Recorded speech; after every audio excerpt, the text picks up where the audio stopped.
Bom dia, hoje a gente vai estar começando a nossa aula sobre continuação da nossa aula sobre o setor primário, né, sobre o primeiro setor. E na aula anterior a gente falou um pouquinho sobre o sistema agropecuário. Nessa segunda parte a gente vai estar falando sobre os recursos minerais e as fontes de energia. Tá? Esse também se encaixa dentro do primeiro setor, é um segmento do primeiro setor. Então a gente vai estar detalhando um pouco agora primeiro sobre a questão mineral e depois sobre as fontes de energia. Lembrando que essa aula ela é baseada no livro Fronteiras da Globalização, de Lúcia Marina Alves de Almeida e Tércio Barbosa Rigolin, e que a gente vai estar trabalhando o capítulo 10 do volume 2. Num primeiro momento, o autor ele traz os recursos minerais. O que são recursos minerais e quais os dois tipos de minérios que a gente tem. Então, ele vai apresentar uma concepção bem básica, dizendo que existem minérios metálicos e minérios não metálicos. Então, ele vai falar que os minérios metálicos, eles são ferro, alumínio, manganês, entre outros, e os minérios não metálicos, que são calcário, sal de cozinha, o fosfato, e entre outros também. O autor, ele traz os principais recursos minerais. Então, ali numa página mais à frente, ele vai trazer os principais recursos minerais. Então, de acordo com o autor, os principais recursos minerais, a utilização maior de minério, a gente vai ter através do dos minérios metálicos. Entretanto, a gente também vai ter uma grande utilização dos não metálicos. Mas vamos falar um pouquinho dos metálicos primeiro. Então, entre os metálicos que se destacam, ele cita o ferro, ele cita também a bauxita e o manganês. Então, ele fala ali, a gente vai ver que o minério de ferro na China, ele hoje é o maior produtor, a China, de minério de ferro, e ela é responsável por 43,6% do minério que é extraído no mundo. Enquanto a gente tem também a bauxita, que é a Austrália, a gente tem o manganês, que é a África do Sul, e temos novamente a casterita, que é tipo um minério de estanho, que ele também é a China o maior produtor. Entretanto, outros minérios, a China, ali na bauxita, a China é o segundo maior produtor, no manganês, a China é o segundo maior produtor. Então, a gente vê que a China ela tem um papel de destaque nessa produção. Principalmente porque, 2 pontos. Além da questão da localização, né? Então, a localização, esses minérios são de origem de alguns determinados pontos do nosso planeta que tem uma predominância. Mas, além disso, o ponto principal é que a China hoje a China é aquela Inglaterra do início da Revolução Industrial. Hoje a China é considerado além da indústria e é considerada, além do comércio, a indústria do mundo também. Hoje a China produz muito produto. Então, hoje é muito comum a gente pegar antes era muito comum a gente pegar esses materiais mais simples, coisa que não tem tanta uma calculadora, uma lanterna, e a gente vê escrito Made in China. Hoje é muito comum a gente pegar alguns tênis, algumas camisetas, até de marca, como propriamente a Nike, e está escrito Made in China. Isso é muito comum. Então, hoje a Nike ela está usando mais outros países, mas por um determinado tempo a Nike usou muito a China. Hoje a Nike está focando mais em outros países como a Índia, o Paquistão, mas também busca do quê? De mão de obra barata nessas regiões. Então a gente vai ter esses minérios metálicos, eles são o ferro responsável pela produção de ferro. A bauxita é um minério muito utilizado para a fabricação do alumínio. O manganês é um material também muito utilizado tanto para a fabricação de ferro quanto aço, porque ele atua como um fixador, e além de ser ele desoxidar as peças também, para não criar oxidação, dificultar o processo de oxidação do material como o ferro e o aço. Tá? Então, o manganês é um dos minérios que é utilizado na fabricação do ferro e do aço. E a casterita, ele é muito utilizado para quê? Para a produção tanto de peças de bronze, que ele é utilizado junto, e outra coisa também que ele é utilizado muito, essa casterita, é para a fabricação de latas de conserva, pois esse material ele ajuda na conservação das conservas, ali, do milho, da ervilha, entre outras conservas. Só o autor também ele traz dentro disso, dessa concepção do setor primário, quando falo de setor primário agropecuário, que foi o anterior, e agora a gente está falando dos minérios e também das fontes de energia, ele faz uma relação entre as fontes de energia e a questão dos minérios que a gente utiliza para essas fontes de energia. Então, dentro disso, ele traz uma concepção, primeiro, falando sobre a classificação em fontes de energia, dizendo que as fontes de energia elas podem ser de duas formas, fontes de energias renováveis e fontes de energias não renováveis. Entre as renováveis, a gente vai ver que a hidráulica, a eólica, a geotérmica, a própria energia solar, né? Então, aonde a gente tem as nossas fontes de energias renováveis. O que é isso?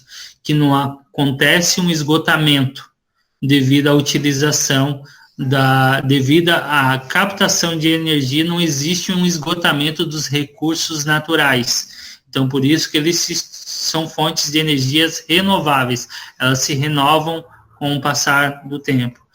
E as fontes de energias não renováveis, que é o caso do gás natural, do urânio, do carvão mineral, do petróleo, né? Então, são fontes de energias não renováveis, porque elas não têm renovação. A partir da queima dela, a partir da destruição dela, não vai renovar novamente.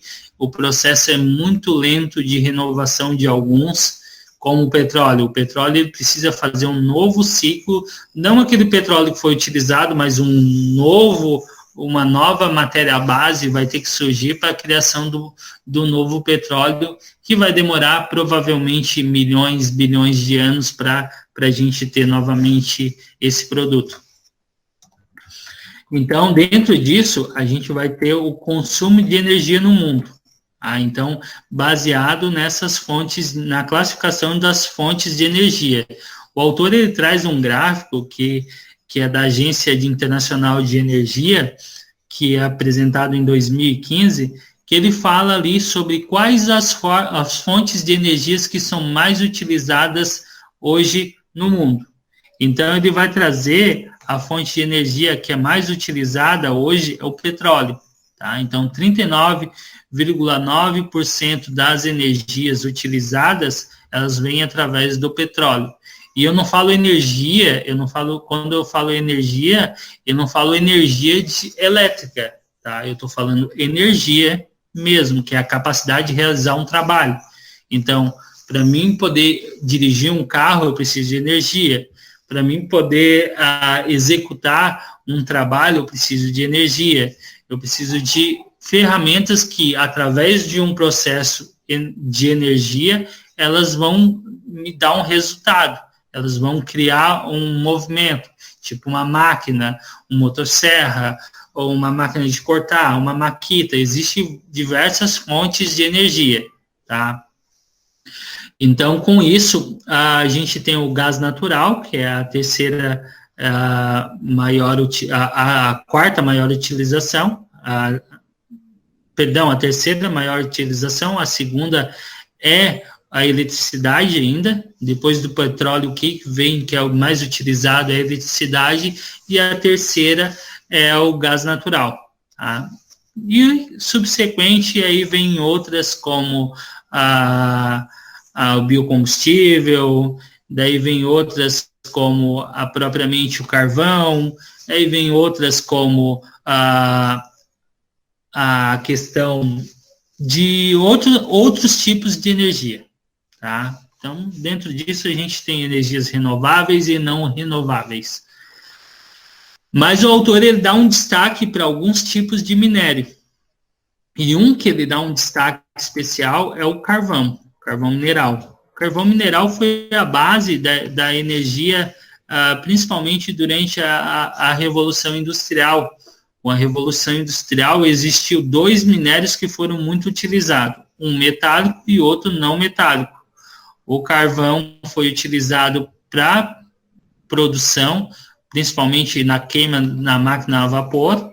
Através da combustão dele, criava-se o vapor, e com esse vapor fazia o processo de toca das máquinas, onde criava-se energia para tocar as correias das máquinas, tocar os motores das máquinas, principalmente durante esse processo de industrialização. E o outro que foi muito utilizado foi o de ferro, o minério de ferro, que é um metálico, né? Ele veio principalmente para a construção dessas máquinas, foi muito utilizado. Então, aí o autor, ele traz também gráficos aqui sobre o carvão mineral, os maiores exportadores, os maiores importadores. Ele traz o maior produtor. O maior produtor, novamente, aparece a China como a maior produção, e em seguida aparece Estados Unidos como um grande produtor. O Brasil, ele também produz, mas ele não se encaixa ainda num grande produtor, e o Brasil, a maior jazida de carvão do Brasil, ele fica em Candiota, no Rio Grande do Sul. E ele é responsável por 26, essas minerações no Rio Grande do Sul, é responsável por 23% do carvão que é extraído no nosso país. Outra região que é muito conhecida, principalmente por nós aqui da região, é a região o Vale do Tubarão, né, ou até mesmo a região carbonífera de Criciúma. Alguns intitulavam antes como Vale Tubarão, mas a gente sabe que a maior produção ela saía de Criciúma. E que Criciúma, por muito tempo, e ainda é conhecida por muitos como desta forma, como a capital do carvão. Então, hoje eu não posso afirmar nesse título que ainda existe esse título e que ainda seja a principal cidade, que é a cidade considerada a capital do carvão, mas ela, por muito tempo, e ainda é chamada por muitos como a capital do carvão. Então, o autor também ele traz a questão de como acontece a formação desse carvão e por que ele não é renovável. Então, o processo desse carvão, a gente vai ver de formação dele, ele aconteceu lá numa era chamada Era Paleozoica. E essa Era Paleozoica, ela ocorreu entre 540 milhões a 245 milhões de anos atrás. Então, foi nessa época que começou a produção que hoje a gente está fazendo a extração. Então, o carvão, para que aconteça, ele precisa ter uma vegetação continental. Aqui a gente tem a vegetação. A gente precisa ter uma cobertura imediata de água. Aquele local onde tinha vegetação, ela foi coberta por água. E a partir dali, houve um processo de sepultamento. O que é isso? Continuou por muito tempo sendo sedimentado. De repente, aconteceu o aterramento de novo e ele sedimentou. E a partir dali, ele criou tipo como uma câmara. E a partir dali, ele começa a formar o carvão. E o carvão, ele tem um teor, o teor de carbono do carvão ele é o poder carbonífero do carvão. E o poder carbonífero do carvão que vão determinar a qualidade do carvão, perdão. Então, quando eu falo teor de carbono e poder carbonífero, eu estou falando da qualidade do carvão. Então, a gente tem o turfa, temos o lignito, a gente tem o hulha, a gente tem o betume e o melhor de todos, que é o antrácito. Esse possui 95% do teor de carbono, em torno de 95% ou mais de teor de carbono. E esse é o mais caro, ele é o mais eficaz, o mais procurado, e aqui eu não posso afirmar para vocês quais os tipos de carvão que a gente tem, mas a gente não tem todas essas qualidades aqui na região de Minas de Criciúma. A gente tem somente algumas qualidades. Não posso afirmar se a gente tem o melhor ou o pior, mas isso é uma questão que eu deixo para vocês pesquisarem. Uma próxima aula, quando eu estar conversando novamente com vocês, eu posso estar discutindo isso. Questão do petróleo. O petróleo é uma energia também não renovável, é muito parecido com essa situação do carvão.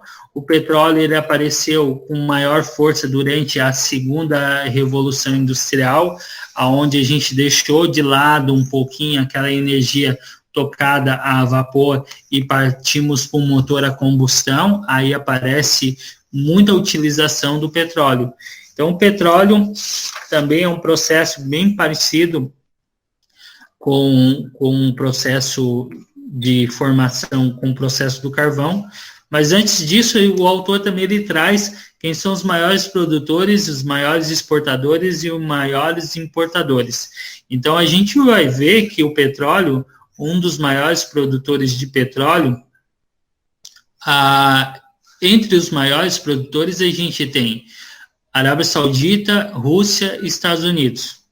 Então, a gente tem também a região do Emirados Árabes, que começou a produzir muito. A gente vê assim, mas o Emirados Árabes e a Venezuela, eles têm uma fatia pequena nesse gráfico. Entretanto, a gente, se for ver a questão da população, também a gente já vai ter realmente um resultado muito bom no PIB do país, tá? Porque a população são bem menores do que, digamos, os Estados Unidos, bem menores, digamos, a Rússia. Entretanto, a Arábia Saudita não é tão grande assim quanto os Estados Unidos, e também tem uma boa fatia na produção de petróleo. Então, um dos maiores produtores são esses. O Brasil realmente está começando a caminhar para isso.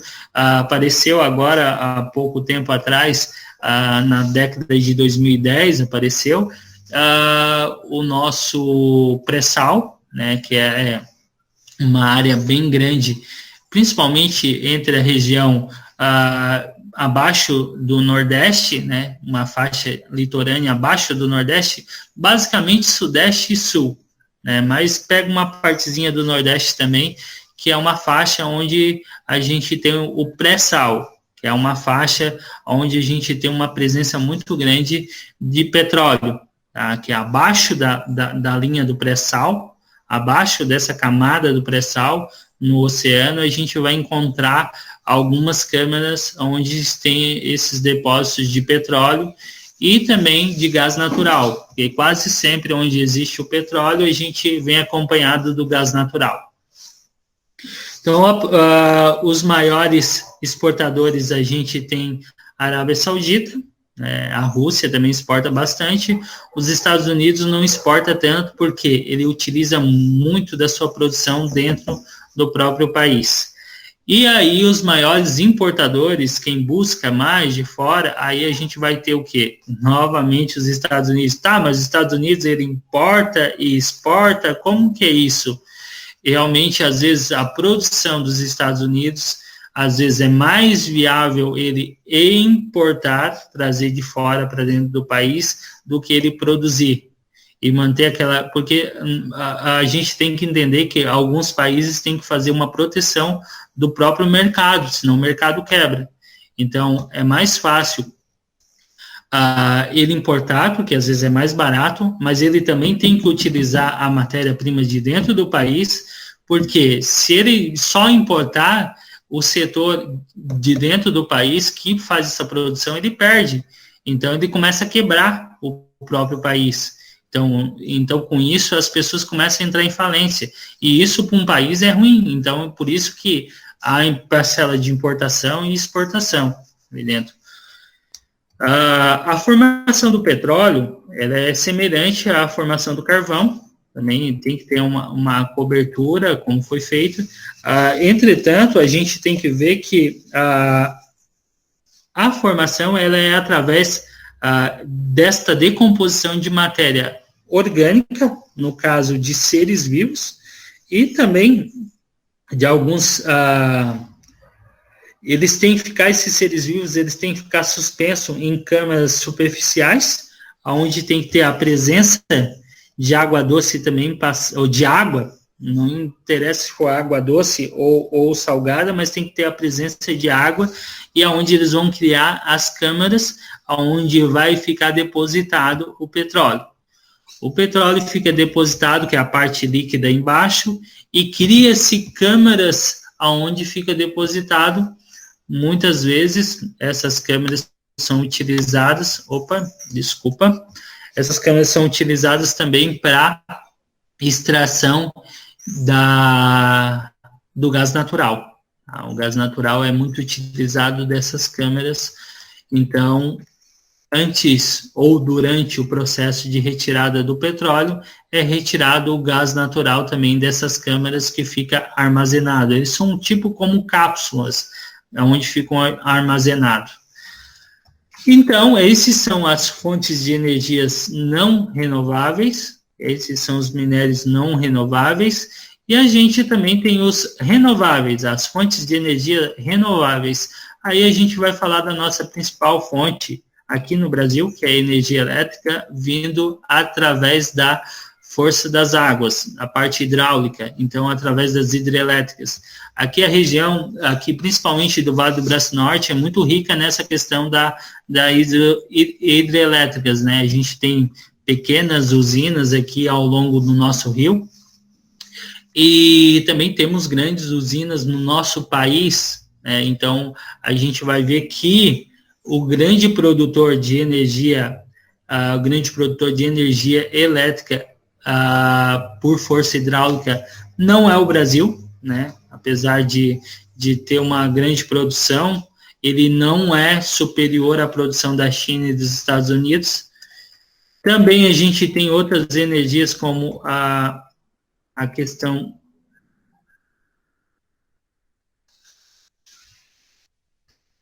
Perdão, aqui houve uma falhazinha. Aqui o gráfico ele traz os maiores de energia elétrica. Energia hidrelétrica, tá? Aí a gente vai ter o Brasil em terceiro, mas a China ela continua em primeiro, e em segundo lugar a gente tem o Canadá. Os Estados Unidos ele aparece somente em quarto lugar, tá? E o Brasil ele ganha dos Estados Unidos, porque a maior produção nos Estados Unidos ainda, o maior consumo é de energia através do petróleo. Tá? Quando eu falo energia, eu falo em geral, não falo energia de consumo de casa, tá bom? Eu falo em geral. As usinas também, através do biocombustível, que são fontes de energias renováveis. Aí a gente vai falar um pouco também, são fontes de energias renováveis, mas são fontes de energias alternativas, que são consideradas também, que são um novo modo de buscar fontes de energias para que não sejam tão agressivas ao meio ambiente. Aí a gente vai ter energias como o biocombustível, aí a gente vai ter a energia solar, a biomassa, o biocombustível principalmente para utilização em motores de combustão, em carros, em automóveis, o biocombustível. E aí a gente vai ter biomassa, bioenergia, que é a utilização daquelas massas, daqueles restos, tanto vegetal quanto animal. A gente tem alguns exemplos. Primeiro, usina que faz a queima dos bagaços da cana-de-açúcar. Além do etanol, tem o bagaço que sobra, então eles fazem esse processo onde fazem a biomassa e com isso transformam em energia. Outro, queima do lixo industrial, tá? Uma queima controlada, não vão queimar, não, é uma queima controlada e a emissão de gases, elas são feitas de forma que não é tão agressiva ao meio ambiente. Outra questão que é muito utilizada, e agora eu vou falar aqui da região, nossa, principalmente a região de Santa Catarina, é a utilização da decomposição, principalmente do esterco do porco, e quando o esterco do porco ele começa a entrar em decomposição, ou em fermentação, ele começa a criar um gás, e esse gás ele é fonte de energia, tanto para gás de cozinha, tanto para consumo na cozinha, tanto também para a produção de outros tipos de energia, para utilização em motores, para combustão e vários outros, tá? Então, também é muito utilizado aqui na nossa região, principalmente. E, por fim, a gente fala das duas outras fontes de energias renováveis também, que são a energia eólica e que é a energia solar. Energia solar, chegando aqui no nosso país, ela é hoje um dos maiores produtores e maiores consumidores que fazem a utilização da energia solar, hoje considerado a Alemanha é um dos maiores, tá?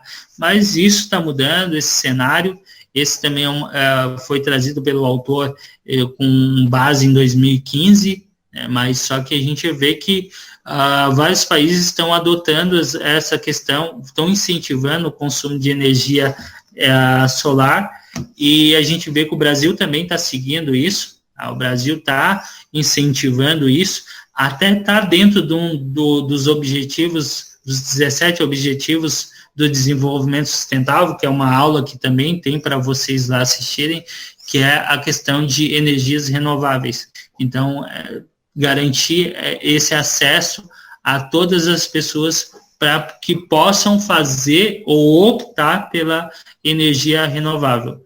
E também a energia eólica, que a gente foi citado aqui pelo autor alguns exemplos no Brasil, como Ceará, Fernando de Noronha, mas trazendo próximo a gente tem a região de Porto Alegre, onde ali próximo à região da Lagoa dos Patos, a gente tem vários desses cataventos gigantes que na verdade foram instalados para fazer a captação e a produção da energia, a captação do vento, né, para girar, e também para fazer a produção das energias através do vento, né? Então, com isso, a gente tem um dos parques mais próximos que a gente tem na região realmente de Porto Alegre, e aqui na região agora serrana, eles também estão instalando bastante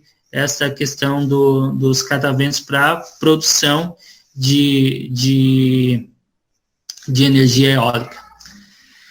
Então, pessoal, seria isso. Com isso, a gente consegue encerrar o nosso setor primário.